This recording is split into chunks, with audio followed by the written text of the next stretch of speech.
अभी हमने एक रोपवे देखी है जो मैं बंगलोर के लिए सोच रहा था कि डबल डेकर बस है, इधर से उधर हवा में चलती है। ये कहीं ना कहीं ये गुड़गांव अभी मुझे भी समझ में नहीं आता। मैं दिल्ली ज्यादा जानता नहीं हूँ। ये एयरपोर्ट के बाद जो रोड जो भी बना है मैंने टनल वगैरह, उस रोड पे बहुत शादियां होती थी। तो एक बार मैं शादी में गया और 2 घंटा में अटक गया। तो मैंने तय किया कि इसके बाद किसी की भी शादी हो इस रोड पर मैं कभी नहीं आऊंगा। अब वहां मैंने अंदर रोड बनाया, टनल बनाया, नीचे से बनाया, द्वारका एक्सप्रेस हाईवे बना, UR2 से जोड़ दिया, अब वसंत विहार को टनल से जोड़ रहे हैं। तो अपने इतना सब करने के बाद भी वो जो मेन रोड है धौला कुआं से, उसका ट्रैफिक कम नहीं हो रहा। फिर मैंने कहा साला ये ब्रिज तोड़ देंगे पूरे, और 3 लेयर के, पहले नीचे में रोड, ऊपर में फ्लाईओवर, उससे ऊपर में एक ही पिलर पर। फिर मेरे मन में आइडिया कि ताल कटोरा से अब ये अध्ययन चल रहा है, मैंने कहा 6 लेन इधर और 6 लेन उधर, अंडरग्राउंड रोड टनल बना देंगे, डायरेक्ट गुड़गांव में निकाल देंगे ताकि लोग नीचे से चले जाए। अब हम लोग अभी अर्बन डिकंजेशन पे काम कर रहे हैं, पर हम जितना काम करते हैं उतने तेजी से लोग पॉपुलेशन बढ़ाने के लिए काम कर रहे हैं। हम काम कर रहे हैं, उससे लोग और गाड़ियां खरीद रहे हैं। अब करे तो क्या करें? तो ये कोई एडी नहीं, तो कहीं तो भी दिल्ली सरकार को ये सोचना होगा कि दिल्ली में नई इंडस्ट्री को परमिशन देना कि नहीं देना। दिल्ली के गोडाउन, फ्रूट वेजिटेबल मार्केट बाहर लेके जाने पड़ेंगे। मैंने प्लान बनाया था, दिल्ली के वेस्ट ये भंगार खरीदने वाले, इनको रोड के बाहर खरीदी करो। दिल्ली में 9 जगह रेलवे क्रॉस करके दिल्ली में आते कंटेनर, मैंने ये पूरे रिंग रोड, पेरीफेरल रोड पर कहा कि उधर ही बनाओ कंटेनर डेपो ताकि दिल्ली में कोई ट्रक ना आए। तो दिल्ली को सब एजेंसी को मिलकर ये प्लान करना पड़ेगा। पर मैं कोई आश्वासन इसलिए था कि मैं मुंबई में मैंने 55 फ्लाईओवर बनाए, मुंबई पुणे हाईवे बनाया, वर्ली बांद्रा बनाया। तो मैं कहने लगा कि ये हो जाने दो, ट्रैफिक जाम का प्रॉब्लम सॉल्व हो। काय का सॉल्व? मैंने बनाने के बाद और बढ़ा। तो ये लोग भी देखते ही रहते हैं कि कितने पुल बनाते हैं, हम गाड़ी कितनी खरीदी करते हैं। अब हमारा रोटियां बनाने वाला है, उसके पास भी गाड़ी है। एक बार हमें बड़ा आकर्षण लगता था कि मैं जब हॉलीडे इन होटल में लंदन में गया था, एक महिला अपने गाड़ी में आई, थोड़ी देर के बाद मेरे रूम साफ करने के लिए, टॉयलेट साफ करने के लिए, तो मुझे लगा देखो ये तो गाड़ी कार में आई। हमारे देश में हुआ, सब गाड़ियां ले रहे, स्कूटर ले रहे। अभी इतना होगा तो रोड बड़ा करना है तो बिल्डिंगें तोड़नी पड़ेगी, फिर आंदोलन करके झंडा लेके आएंगे कि हमारा घर मत तोड़। तो करे क्या? अभी स्पेन में, आप जरूर इसके ऊपर कभी करिए, कि स्पेन में रोड के अंदर 3-3, 4-4 हजार गाड़ियों की पार्किंग बनाए अंदर में। कभी ये जरूर उसके ऊपर आप स्टोरी बनाओ। मैं वो देख के आया हूँ।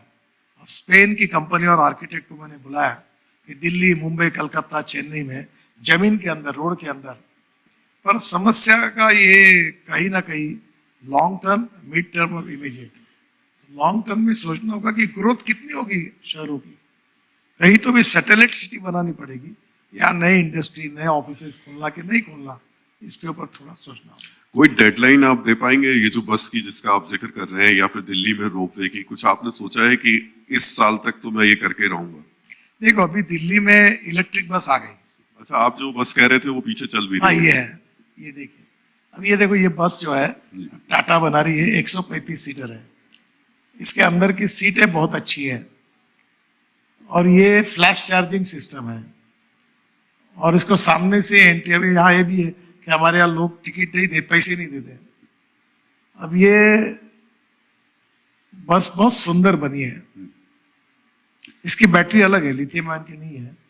और ये जब बस स्टॉप पर खड़ी रहेगी तो इसका एक फ्लैश चार्जिंग सिस्टम है जो इसकी, देखो ये अब ये बस स्टॉप है, ये ऊपर में डिजाइन ऐसे ही बना हुआ है, और ऊपर से ये देखो ये चार्जर आ रहा है, ये लग गया उसमें, तो 20 सेकंड में ये 40 किलोमीटर चार्ज होगी, फिर दूसरे स्टॉप पर जाएगी। तो ये सिस्टम अगर हो जाएगी तो एकदम कंफर्टेबल है। अब ये सिटी बस के लिए बनाई तो इसकी चेयर्स थोड़ी सी सिटी के लिए है, पर बड़े शहरों के लिए जब 200-300 तो एग्जीक्यूटिव चेयर होगी।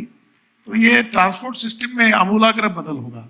ये पूरा, इसमें आपको कोल्ड ड्रिंक मिलेगा, पानी मिलेगा, अब सामने में आपको लैपटॉप अपना ये होगा, टीवी होगा, या दिव्यांगों के लिए स्पेशल चेयर होगी। अब इसकी फैक्ट्री टाटा धारवाड़ में डाल रहा है, और ये बस का पायलट प्रोजेक्ट पहला नागपुर में हम कर रहे हैं 50 किलोमीटर का, जी वो ये सिटी बस का है। फिर उसके बाद हमारे रोड पर हम लोग इस प्रकार की प्राइवेट बसेस का लाइसेंस देंगे तो ये चल जाएगी। ये बहुत सुंदर टेक्नोलॉजी की बनाई। तो कोई डेडलाइन है कि इस साल तक, तो इसके अंत तक हम नहीं, लेंगे? ये काम अभी 2-3 महीने में नागपुर का पायलट प्रोजेक्ट शुरू होगा। नागपुर 1 साल उसका अध्ययन करने के बाद फिर देश के लिए इसका विचार होगा।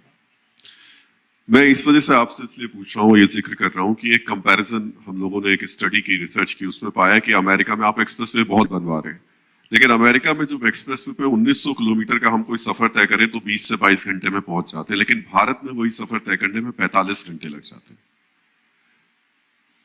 मैं क्षमा मांगता हूँ आपकी, आप गलत बता रहे हैं। इससे मुंबई 1380 किलोमीटर है, हमारा हाईवे से 80% हुआ है। पूरा होने के बाद आप 12 घंटे में जाओगे। अभी दिल्ली से देहरादून 15 दिन के बाद आप 2 घंटे में जाओगे। दिल्ली से देहरादून फ्लाइट 1 महीने के अंदर बंद हो जाएगा।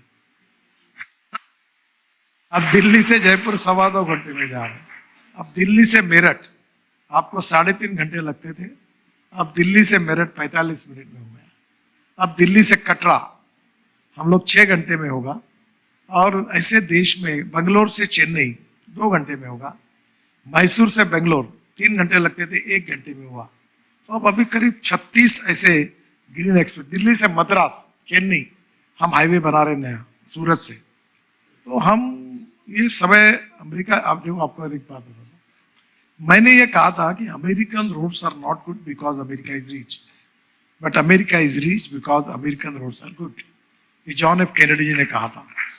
तो जब मैंने ये कहा कि हमारे रोड 2026 समाप्त होने के पहले हम अमेरिका के बराबर बनेंगे, तो अमेरिका से एक टीवी ऐसे शो में एक मेरठ की महिला अमेरिकन नागरिक बनी, वो खड़ी हो गई और उसने कहा कि आप जो बोल रहे हैं इसके ऊपर मेरा ऑब्जेक्शन है।